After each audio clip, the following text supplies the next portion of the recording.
What comes to your mind when you think of your husband's mother?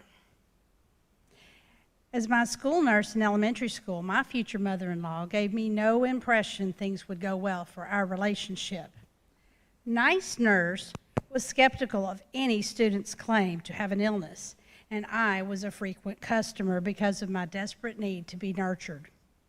Being pretty hard-nosed was part of her strategy of separating those who were truly sick from those who were aspiring hypochondriacs. Let's just say we didn't get off to a good start.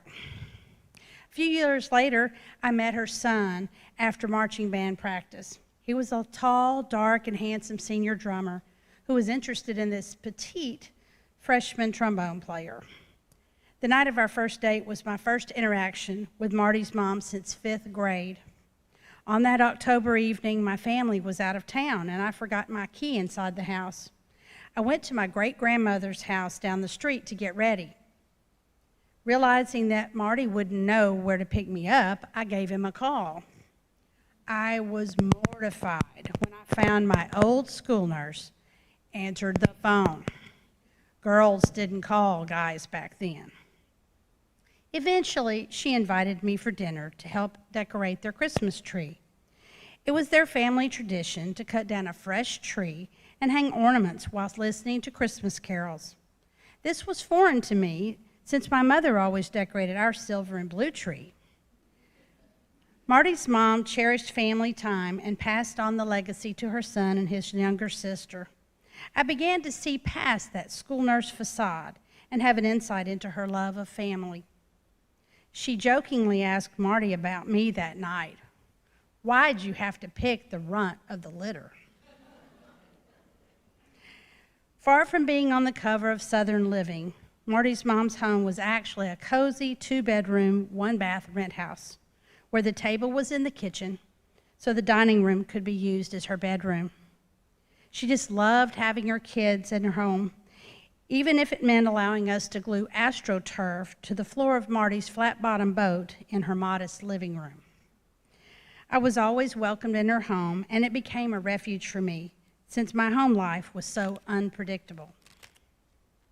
I hadn't been on many family vacations, so I was beside myself when Marty's mom asked me to join them on a trip to Colorado the next summer. Her gracious offer was based on advice from his father, since Marty didn't want to be away from me for a week. It was wonderful to learn some of his mother's traveling traditions, like eating roadside picnic lunches, feasting on peanut butter and jelly sandwiches with cherry Kool-Aid, and having a breakfast of Chips Ahoy cookies dipped in milk. Though she was a single mom without a lot of money, she sure was able to make this trip feel like a dream family vacation to me. Marty and I were engaged in January of my senior year in high school. His mother was a big part of the planning from the beginning, helping me choose a china pattern and start my recipe collection. I remember Marty's mom giving me a book called Letters to Karen, which was written for a future daughter in love. That's what she called me. She helped us find our first rent house and helped us get started financially until we could get our own credit cards. I remember her keeping a running tab of what we had charged and what we had paid on the side of her refrigerator. She was generous, but she taught us responsibility. Once grandchildren arrived, lots of love and plenty of time gave her the means to be a nana extraordinaire. Being a firm believer that our marriage should always come first, she made the trip to our home from 1 to eventually 3 hours away, so we had date nights and time alone. Every summer, she would keep our kids for a week for swimming lessons and a week for her church's Bible school. They loved being treated like royalty, with a nana who fixed their favorite meals, even counting the Brussels sprouts to be sure they were equal. Nana was her name, and spoiling all of us was her game. Nana shopped all year for the perfect Christmas and birthday presents. She delighted in secretly gathering lots of little items for our Christmas stockings and Easter baskets. As well, she enjoyed surprising us with love gifts of whatever she thought we might love or find useful, delivered in person or through the mail.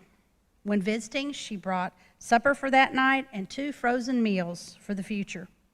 Promptly, she would change a diaper, empty a dishwasher, or fold a load of multiplying laundry.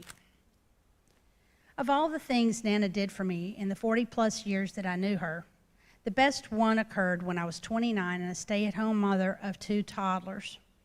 My life had become unmanageable because of my reactions to hurtful childhood memories that had resurfaced. One day, while visiting us, she gave me a book by Lloyd Ogilvie, Enjoying God. Ogilvie had spoken at their church, and she felt his message would help me in my despair. By chapter 3, I had my answer. You are loved now. God used Nana to let me know, and I'm eternally grateful. My mother, in love, passed away into the gracious, loving arms of her Savior in December 2014. We miss her every day.